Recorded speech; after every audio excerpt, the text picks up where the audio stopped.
السلام علیکم. نن تاسو ته هغه لفظونه زه ښیم چې هغه په عام روټین کې ډېر زیات استعمالیږي، لکه په سوشل میډیا باندې، فیسبوک باندې، یوټیوب باندې یا ګوګل باندې دا ډېر زیات استعمالیږي، خو دې ابریویشن موږ ته پته نه وي چې دا د څه دپاره استعمالیږي.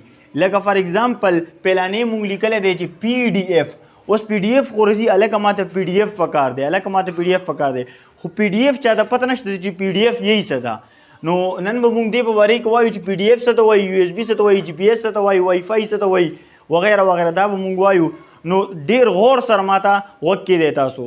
پلانې موږ سره دی پی ډي ایف. پی ډي ایف څه مطلب دی؟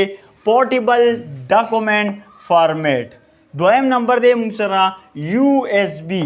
اوس یو ایس بي خو موږ یو هلکه یو ایس بي راکا، خو موږ ته دا پته نشته چې یو ایس بي مطلب څه دی. نو یو ایس بي مطلب دا دی یونیورسل سیریل بس. دا د دې ابریویشن دی د یو ایس بي. نو دا تاسو ځان سره ذهن کې کیدی چې یو ایس بي ابریویشن موږ سره څه شی دی؟ یونیورسل سیریل بس. او تھرډ نمبر موږ سره دی چې جی پی ایس. اوس هلکه جی پی ایس باندې دا چل وشو، هغه چل وشو، خو جی پی ایس چاته پته نشته جی پی ایس څه ته وایي.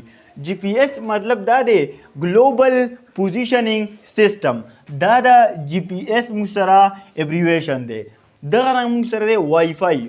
اوس وائی فای خو نن سبا په هر کور کې ده، په هر ځای کې ده، په هر سکول کې ده، په هر کالج کې ده، خو چاته پته نه هلکه وائی فای یان کا، هلکه وائی فای پاسورډ څه دی، خو چاته پته نشته چې وائی فای مطلب څه دی. وایرلیس فیډیلیټي. وایرلیس فیډیلیټي دا د وائی فای مطلب دی. بل موږ سره دی یو آر ایل. اوس تاسو ګوګل ته ځئ او یو شی تاسو سرچ کوئ، یو چیز تاسو سرچ کوئ، نو تاسو هغلته تاسو ته راشي یو آر ایل، یو آر ایل نٹ فاؤنڈ وغیرہ وغیرہ. نو یو آر ایل مطلب څه دی؟ یونیفارم ریسورس لوکیټر. دغه نه موږ سره سیم. او سیم خو عام ډون کې ډېر زیات استعمالیږي، په هر موبایل کې سیم استعمالیږي، دوه سیمونه وي، خو چاته پته نشته چې ایس آئی ایم سیم دې ابریویشن څه دی. نو تو سیم ابریویشن دی موږ سره سبسکرایبر آئیډینټیټي موډیول. دا د سیم ابریویشن دی. دغه رنګ ایس ایم ایس دی موږ سره. ایس ایم ایس ابریویشن دی شارټ میسیج سروس. دا موږ سره ایس ایم ایس ابریویشن دی. دغه نه موږ سره دی ایچ ټي ټي پي. دا خو په ګوګل کې ډېر زیات راځي. دا شو ایچ ټي ټي پي. نو ایچ ټي ټي پي مطلب څه دی؟ هایپر ټیکس ټرانسفر پروټوکول. دغه نه موږ سره جے پی جی.